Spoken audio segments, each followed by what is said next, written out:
Happy Sunday! Kakauwi lang natin ng bahay. Kakatapos lang natin mag-deliver ng Ready Hit Go. Pero, short-lived lang tong uwi natin dahil mag-aayos lang tayo. May isa pa tayong delivery. Party trays naman ng teens.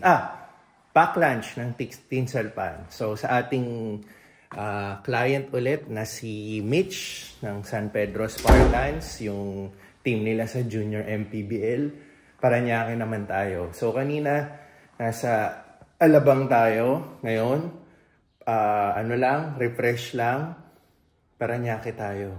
Magdi-deliver tayo next. And then, after natin mag-deliver, balik tayo ng South Mall dahil meron kaming lunch with Tinsel side, family niya. Father niya, bayaw ko, yan. Kikita-kita kami. So, sige, madalian lang.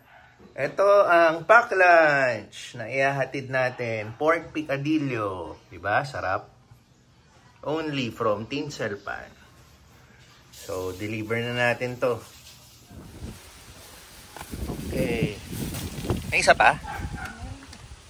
Ilang packs to? 60 ulit? Laging 60 ano? Yan na. Yan na si pork picadillo. Spoon and fork. Importante. Ay, okay. 5 ano na. Separate. 12 times 5, 60. 12 kada ano? Okay, 1, 2, 3, 4, 5, 60 packs. Okay.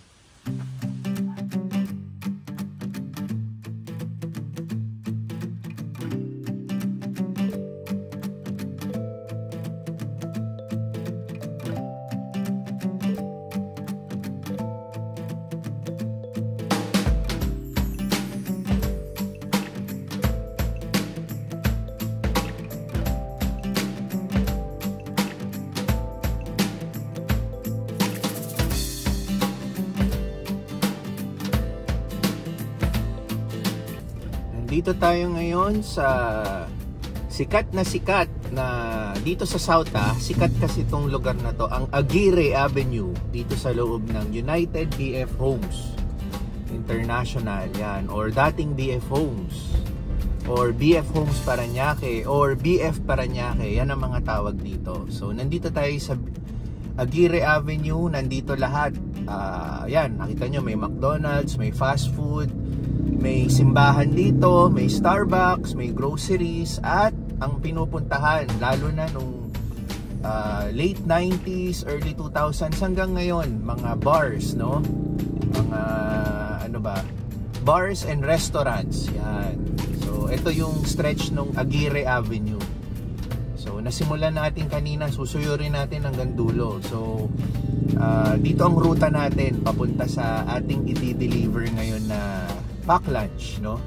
So ito, makita mo maraming kotse dahil nandito yung simbahan na presentation of the Child Jesus Parish. Yan.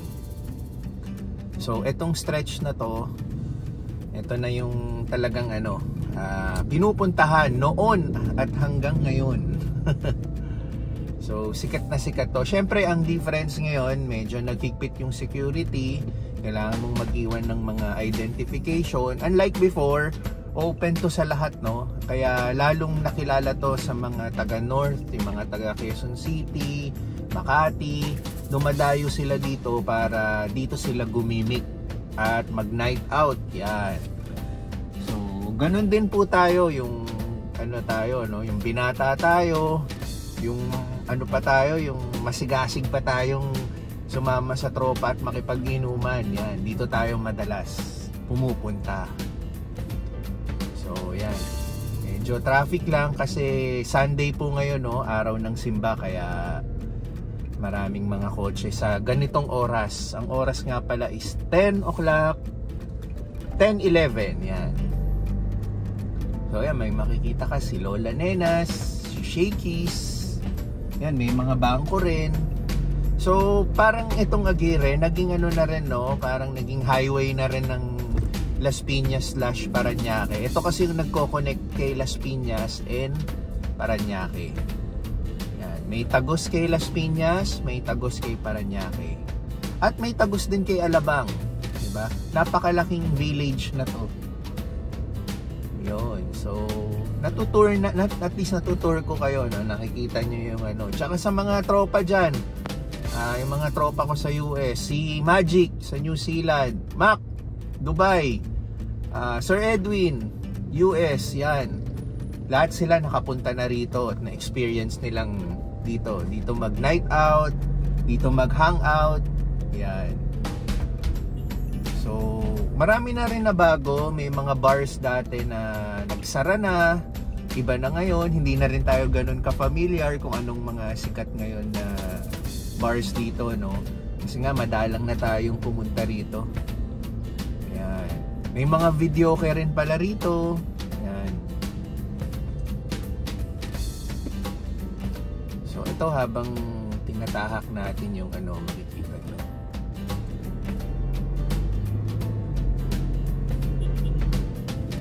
So yan, kaliwat kanan, no, mapapansin nyo may mga milk tea shop, bake shop, tsaka alam ko yung mga karamihan ng mga restaurants dito, yung mga bake shop, mga videoke, mga hangout bars, na-feature din to ng mga vloggers, or maging dati sa ano, no, sa ABS-CBN or GMA, may mga fini-feature sila dito na anong mga cool hangout dito sa South.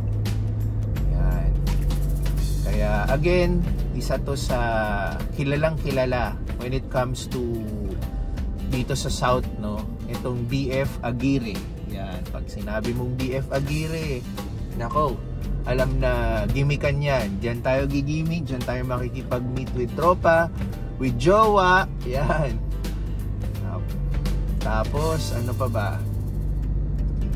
Yan, tingnan nyo na lang yung paligid, no? Ayan, accessible din siya via tricycle. Kung wala kang kotse, magko-commute ka, yan, makikipag-meet ka rin with friends, pwede rito. And also may mga schools din pala dito. Dito sa loob may Marymount, yan. Nakalimutan ko na yung iba, no? Pero isa yun sa mga alam nating ano. And then may Tagus nga to sa Alabang, ang San Beda Alabang. Doon din po tayo nag-high school. So, kaya familiar na familiar tayo dito sa lugar na to. Yun nga lang, ngayon, hindi na tayo familiar anong mga sikat na shops dito, no? Sikat na bars, no?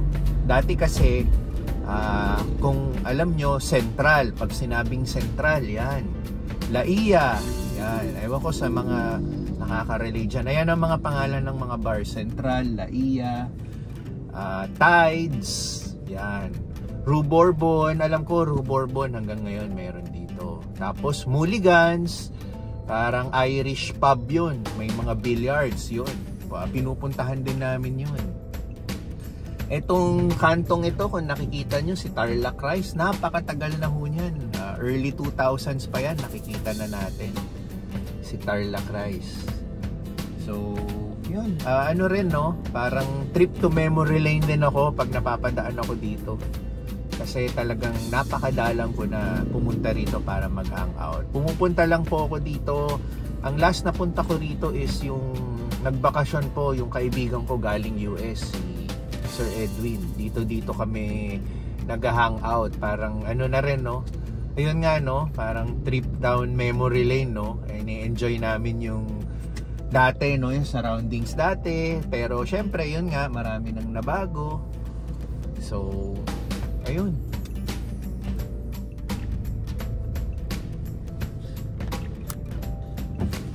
Okay, sa pagpapatuloy.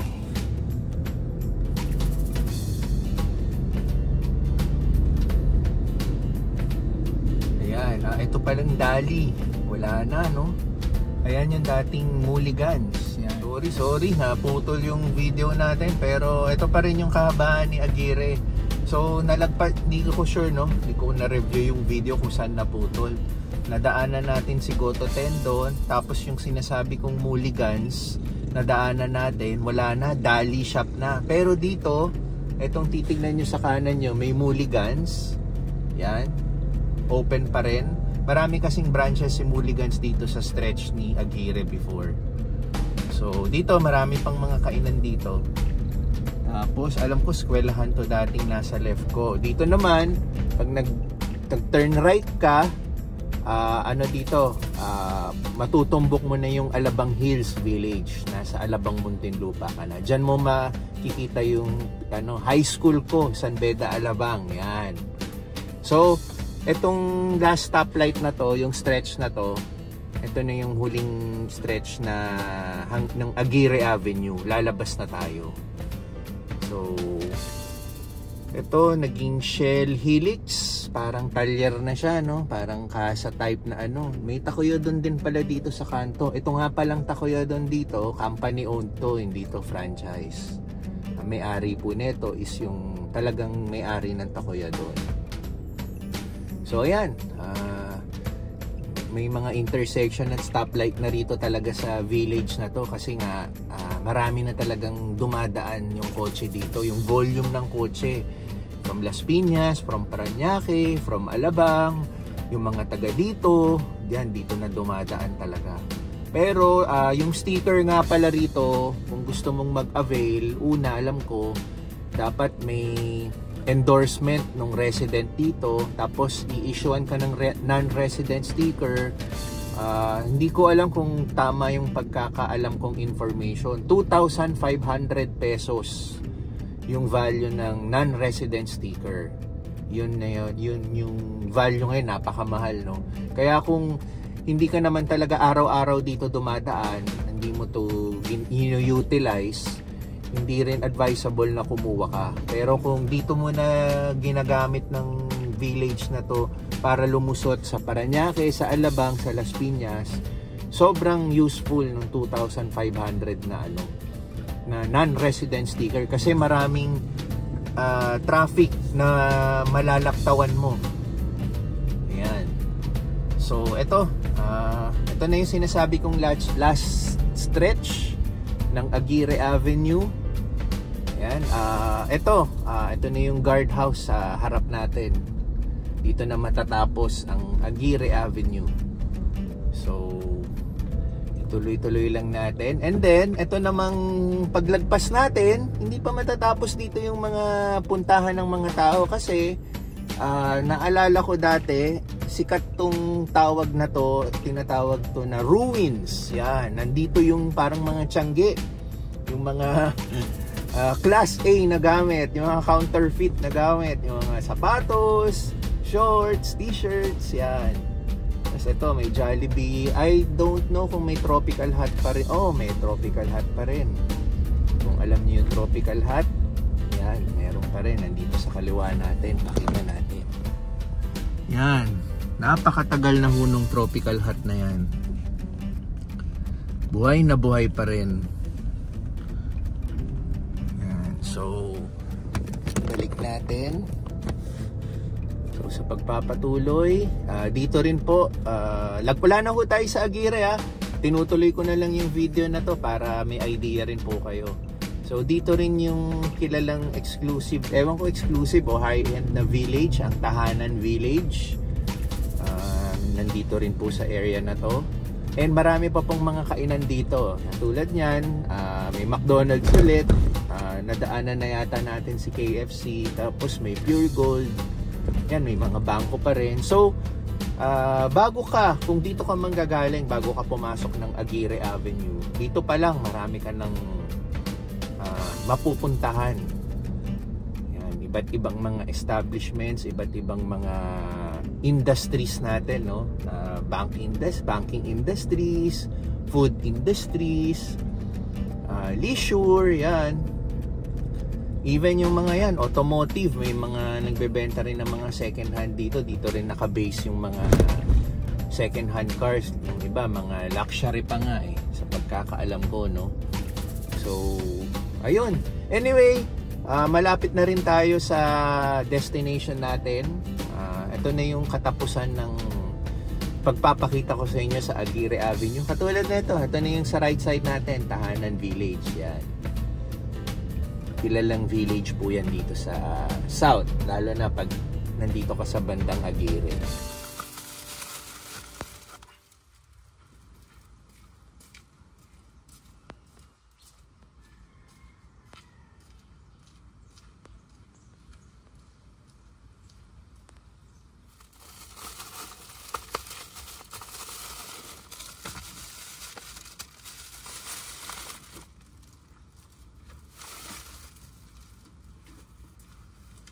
laro nyo? 140. Saan? Sabi niya. Tayo ah. Sambuco Gin ulit kami. Ayan. Abi.